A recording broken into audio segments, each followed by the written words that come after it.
In pursuit of sharing technical knowledge and to support new engineering entrant, I, Pranav, will be presenting today's presentation on power transformer part 85. As the topic is of the continuation, so for your convenience, the link of the previous one is given under the description box.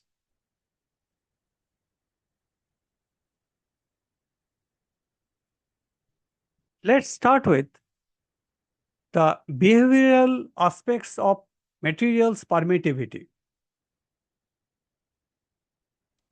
Permittivity, that is epsilon, is a fundamental material property that quantifies how a dielectric medium responds to an external electric field by the underneath indicative factors that include: one, polarization potential.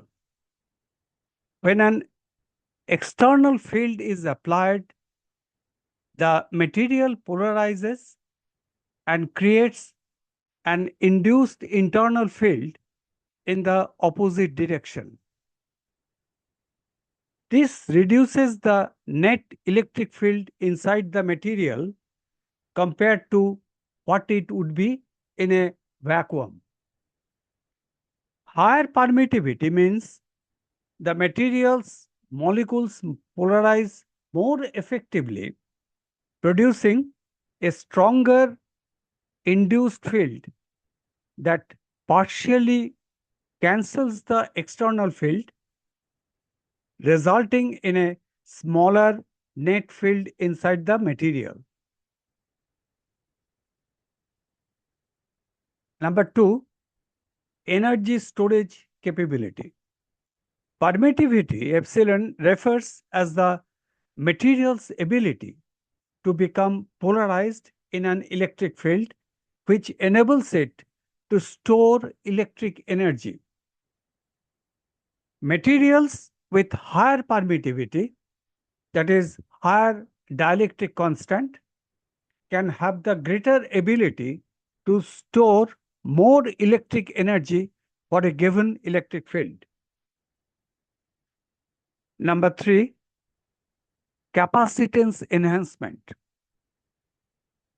Permittivity measures how much a material resists the formation of an electric field within it. And more importantly, how well it can store electric energy. In systems like capacitors, the energy stored is proportional to the permittivity of the material between the plates.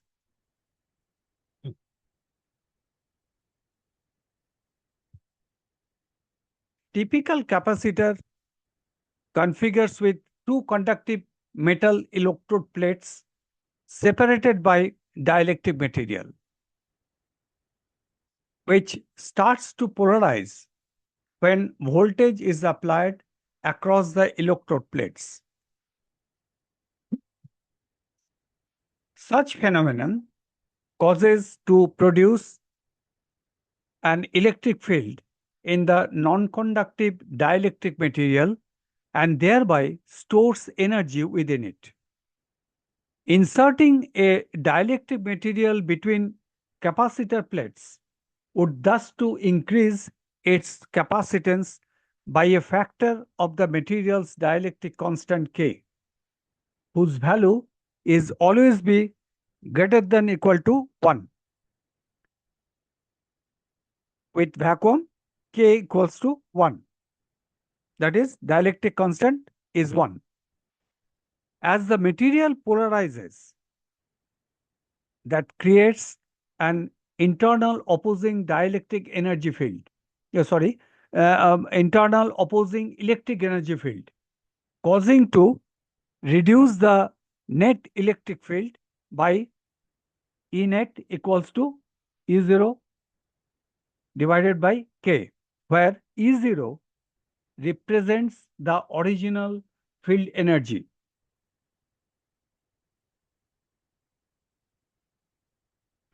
Accordingly, the potential difference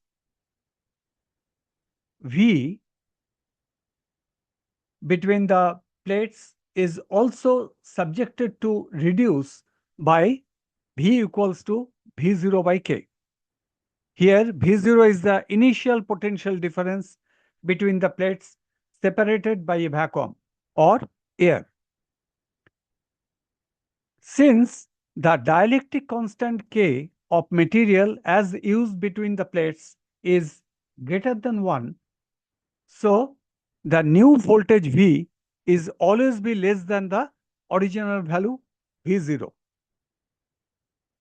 Hence, the internal field energy that opposes the original field energy E0, resulting in a weaker net field, that is E net. The expression can thus be written as E net equals to E0 minus E internal. The net electric field strength E net between parallel plates is defined as the ratio of the potential difference V across the plates to the separation distance D, that is E net equals to V by D, or V equals to V0 by K equals to E net into D.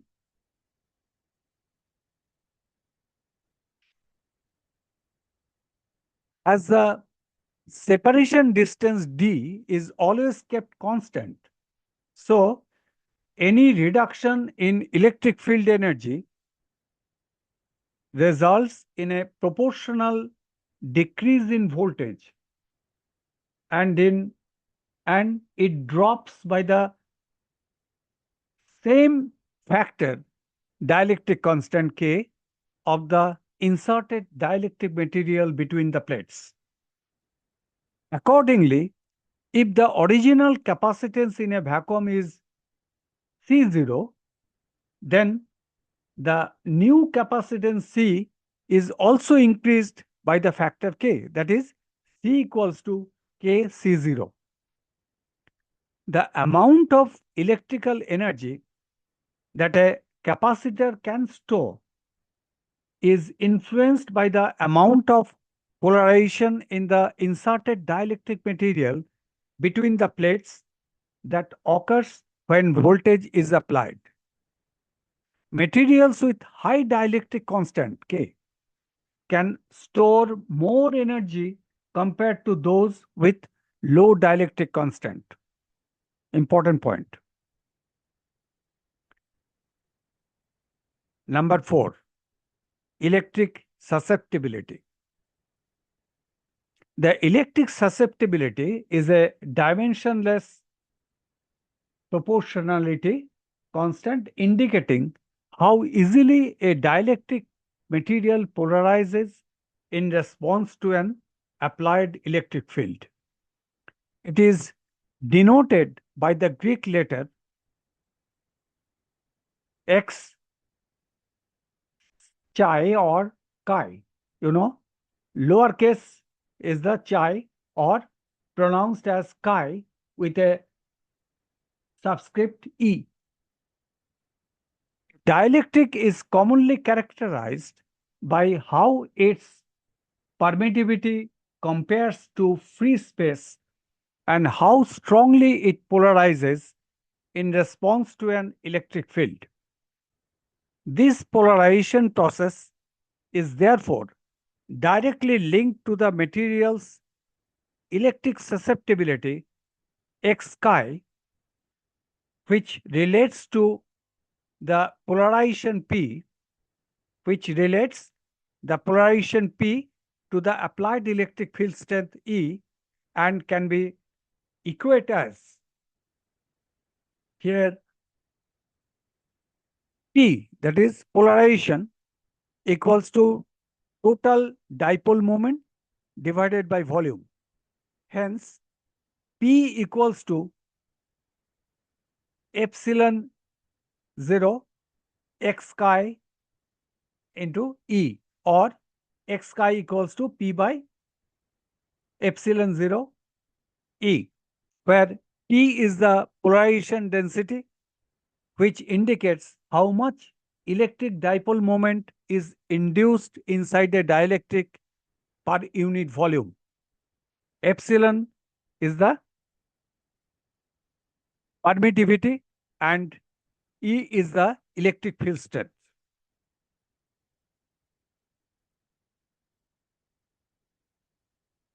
From the expression, it is to exhibit that stronger alignment of dipoles within the dielectric resulting in a larger polarization P, that is dipoles per unit volume, under an applied electric field E indicates that material has the characteristics of larger electric susceptibility, that is X chi.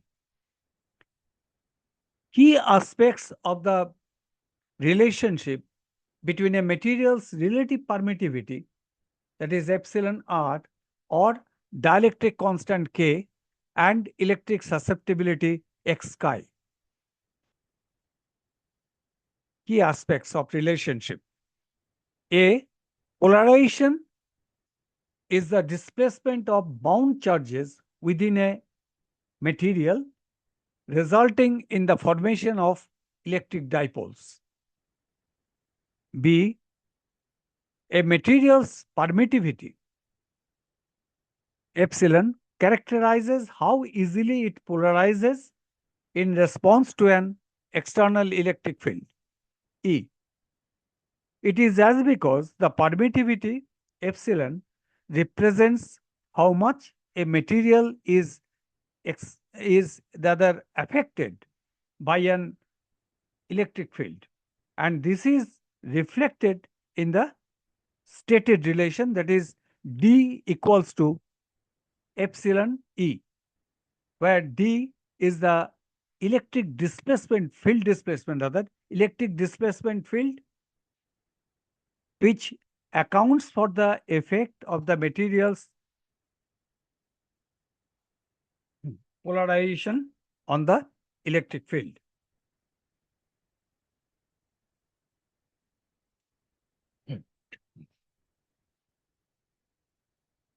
The relationship between material's absolute permittivity to the vacuum permittivity, that is epsilon 0, and electric susceptibility X chi, can thus be equated by the underneath expression epsilon equals to epsilon 0 into 1 plus X chi.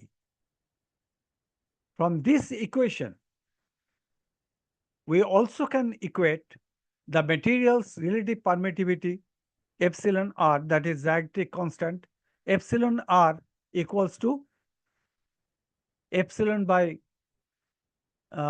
epsilon 0 equals to 1 plus x e, that is X chi.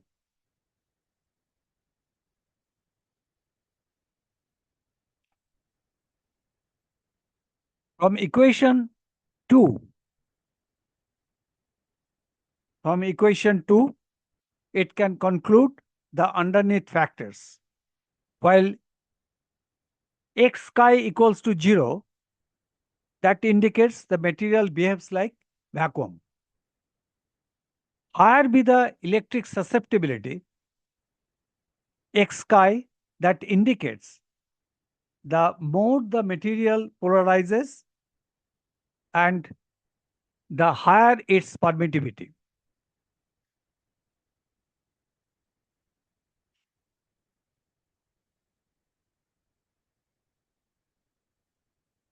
Five, energy density. Energy density U of a dielectric material can represent the amount of electrical energy stored per unit volume, and its SI unit is joules per cubic meter, that is joules J meter meter to the power -3 joules per cubic meter. It is already been exhibited that permittivity epsilon characterizes how readily a material polarizes. That is, how dipoles are to be induced or aligned when exposed to an external electric field. This polarization, in turn, determines how much electric energy the material can store. A material with higher permittivity has a greater ability to polarize in response to an electric field. As a result, for a given field strength, it stores more electric energy. Consequently, the energy density is proportional to the permittivity when the electric field is held constant.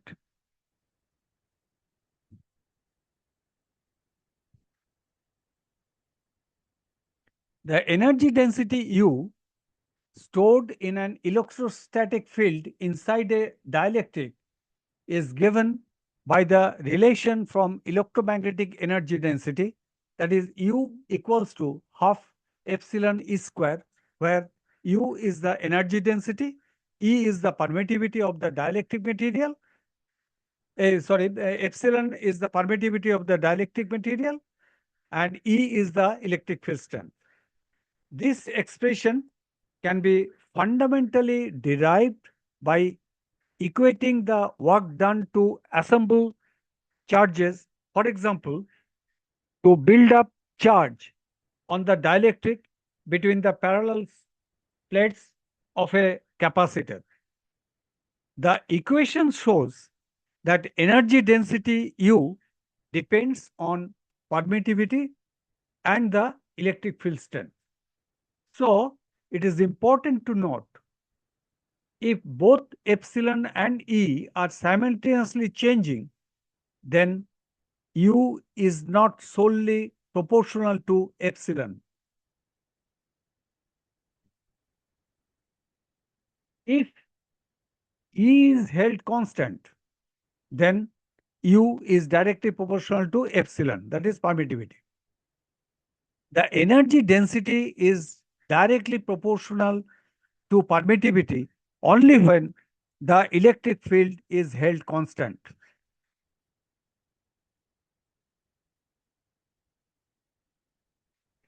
Number 6, effect on the electrostatic force between two charges.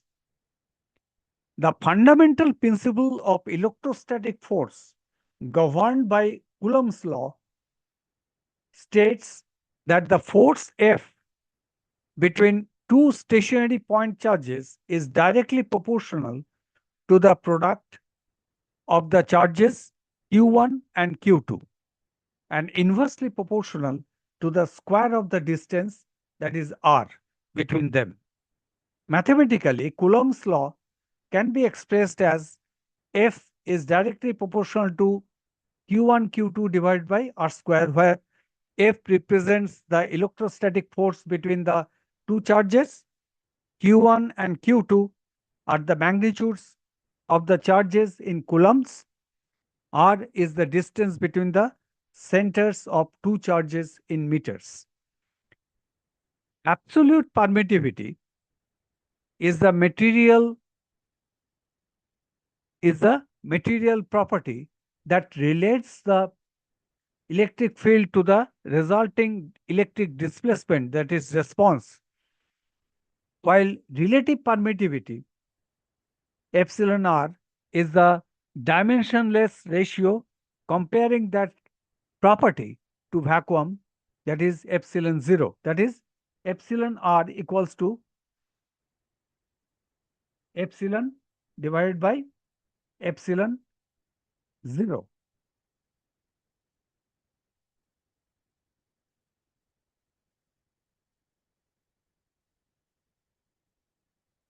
As of the characteristics,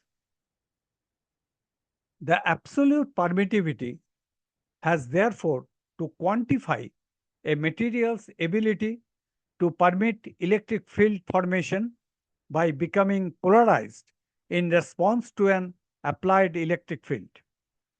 According to Coulomb's law, electric force in a medium, that is Fm, is 1 by epsilon r times the electrostatic force in vacuum, that is F0. Therefore, electrostatic force in a medium Fm equals to F0 by, that is electrostatic force in vacuum, divided by epsilon r, equals to 1 by 4 pi epsilon into q1 q2 r square, or equals to 1 by 4 pi epsilon 0 into epsilon r into q1 q2 divided by r square. From the expression, it is to conclude: 1. Electrostatic force is inversely proportional to both absolute permittivity of the medium.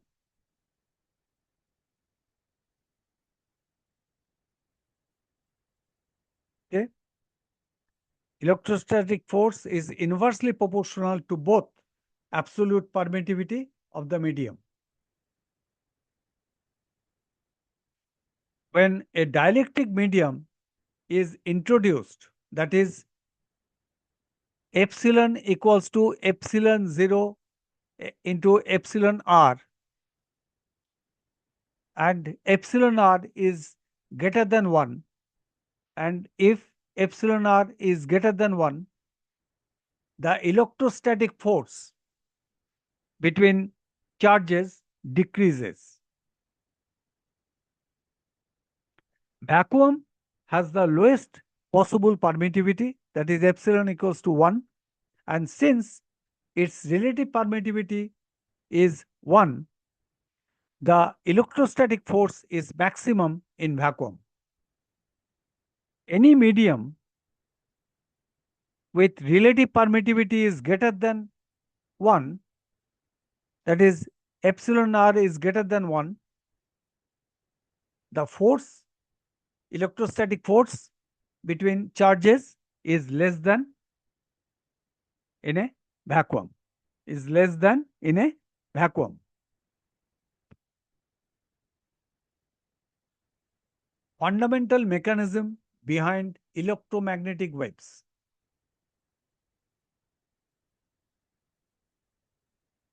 An electromagnetic field is the combination of an electric field and a magnetic field.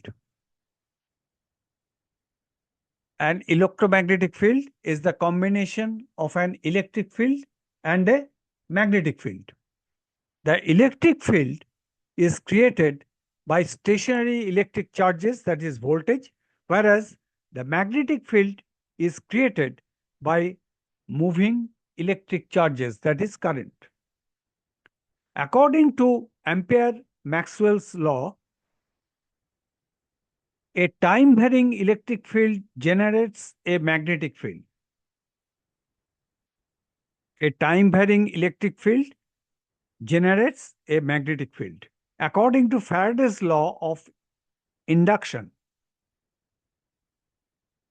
a time-varying magnetic field induces an electric field. A time-varying magnetic field induces an electric field. These two components are fundamentally and essentially connected with each other.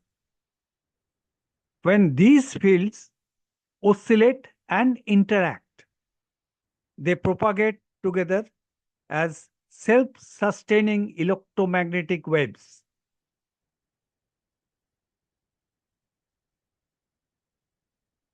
Behavioral effect of electromagnetic waves on transformer insulation system.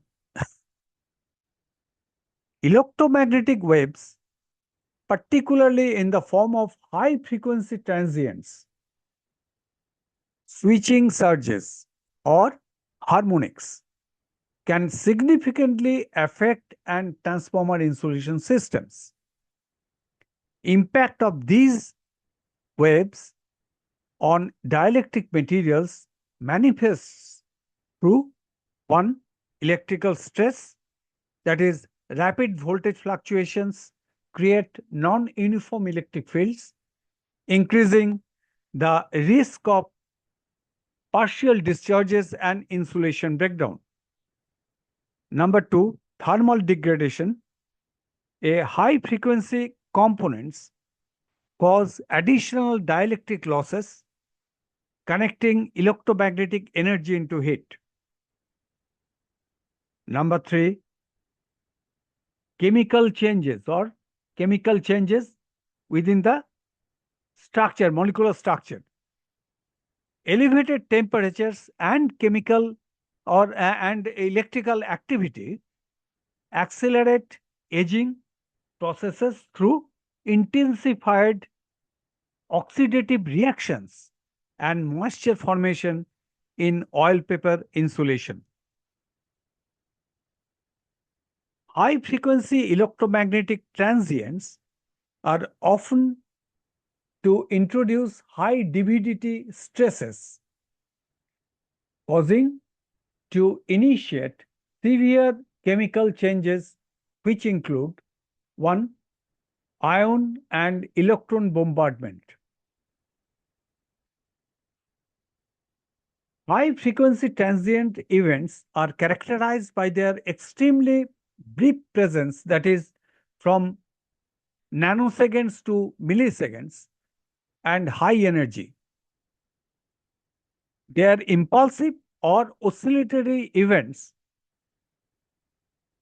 are thus to compromise of abnormal voltage spikes with ultra-fast rise times, typically in microseconds or even sub-microsecond range, and amplitudes that may exceed several times the nominal operating voltage. Such conditions promote highly non-uniform electric fields, which can trigger partial discharges or vulnerable regions of the insulation system. Again, I repeat, such conditions promote highly non-uniform electric fields, which can trigger partial discharges at vulnerable regions of the insulation system, including oil paper interfaces,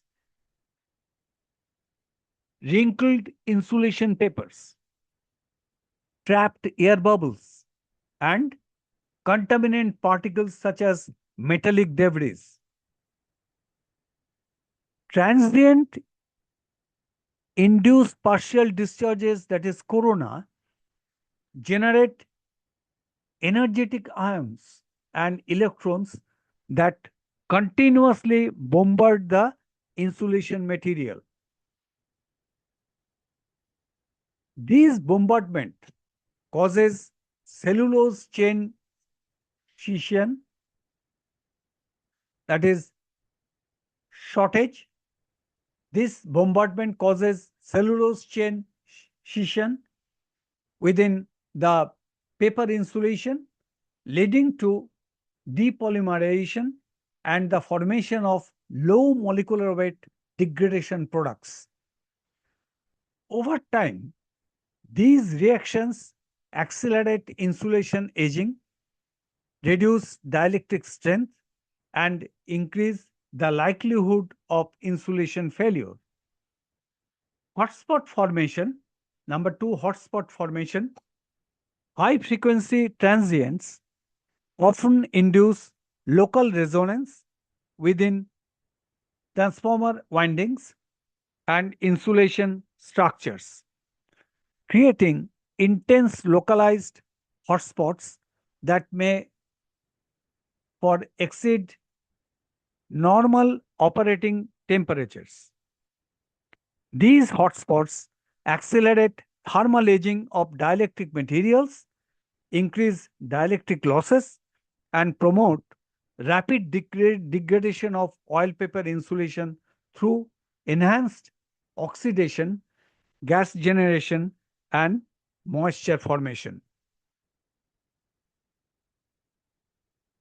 Number 3, oxidative reaction. The generation of intense heat promotes oxidation processes in the insulating oil where oxygen interacts with hydrocarbon molecules to form acidic byproducts and sludge. Oxidation of transformer oil is generally described as a complex free radical chain reaction that is self-propagating, that is autocatalytic in nature. The oxidation products formed during the early stages, the oxidation products formed during the early stages promote further oxidation, accelerating oil deterioration over time. An oxidation process, as oxidation progresses, the oil's dielectric strength decreases while its electrical conductivity increases, adversely affecting the overall insulating performance and reliability of the transformer insulation system.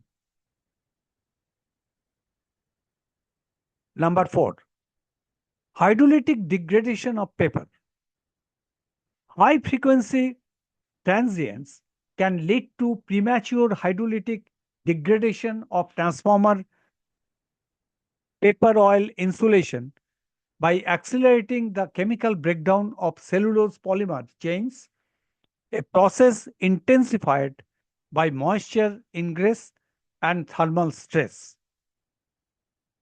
Abrupt, fast rising voltage pulses, that is DVDT, that generate high energy electrical activity and localized heating within the insulation system, increasing the rate of moisture liberation and acid formation inside the transformer.